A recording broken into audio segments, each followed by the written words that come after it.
How do you sell AI technology? Well, firstly, there are 3 traps you want to avoid. Firstly, don't overpromise and underdeliver. We unfortunately see this across the AI space where the marketing says it's a plug-and-play product that's ready to go in a few hours of work, when the reality is it's 6 months of development time for each deployment. Customers don't like being misled. And unfortunately, the people you're speaking to may have been burned by other less than scrupulous AI companies that were less than honest about how much time it took to deploy their solution. 2, avoid the POC trap. We see this all the time, and I've written a whole blog post on it. You don't want to be stuck doing POC after POC or pilot after pilot. Someone told me the other day that you wouldn't ask a fireman to do a proof of concept when your house is on fire. So why would you ask a software company to do a proof of concept to solve a problem? And that's just it. If you're focused on a real problem and a core business problem at that, then the customer in question is less likely to ask for a POC. If they don't get the value, then they want a POC. If they don't get the value, they want something free because they essentially think it's a cool toy, not a must-have. 3rd trap, avoid the consulting trap. This is related to the other 2.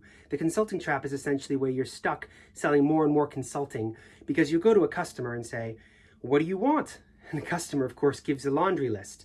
Now, that laundry list may or may not be something every customer in that profile needs, or it might just be something that person wants. You don't want to become a consulting company. You want to become a software company. To do that, you've got to be laser focused on your offer, laser focused on what you're selling. So now that you've got the traps you want to avoid, you need to start selling and marketing AI technology with a methodology.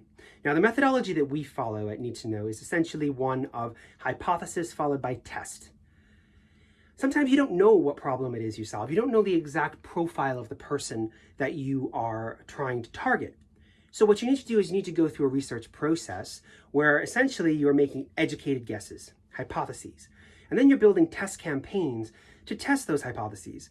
Maybe it's writing a quick white paper or a downloadable piece of content, or doing a survey, or calling people up and talking to them. Find a way to test those hypotheses before you spend a lot of time, effort, and money putting those hypotheses into action. Then you work backwards. So the idea is you think about, okay, what market am I targeting? And again, you use the test to test that market. Who am I targeting in that market? What is the problem that those people have in that market?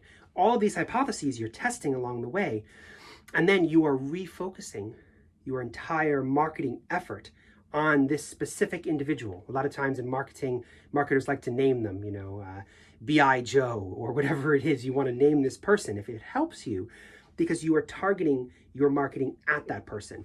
You're not saying, hi, I work in an AI startup and we're going to change the world. You're saying, you work in banking, you're overregulated, and the cost of making mistakes in banking are incredibly high. I'm here to talk to you about how I can help you address that problem. That's just an example.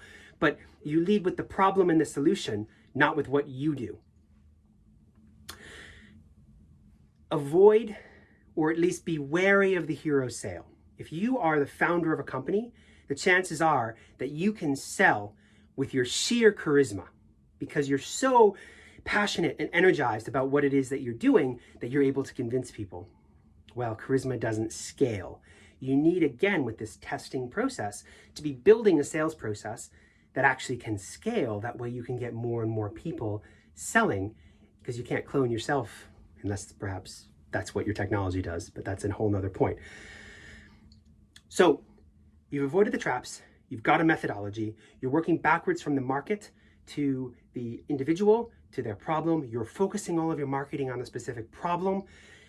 Now, don't just wait for them to come to you. Inbound marketing is brilliant. Inbound marketing is where people contact you and say, I think you can help me.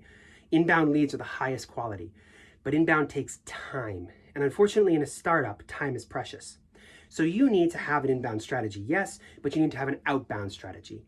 And your outbound strategy shouldn't be just a whole bunch of cold emails or cold calls saying, here's what we do. No, again, you're leading with the problem. So you should be focusing on contacting your target buyers with a piece of content to help them, with a downloadable worksheet to help them work through a problem. You position yourself as someone who is a resource to help them. So finally, Selling AI technology is a lot more about learning the market that you're trying to sell it in. It's about taking time, doing research, getting outside perspective, testing those perspectives as much as you possibly can, and only really investing and going once you have the data. You don't make decisions based upon just intuition, you make decisions based upon having the data. Thanks very much.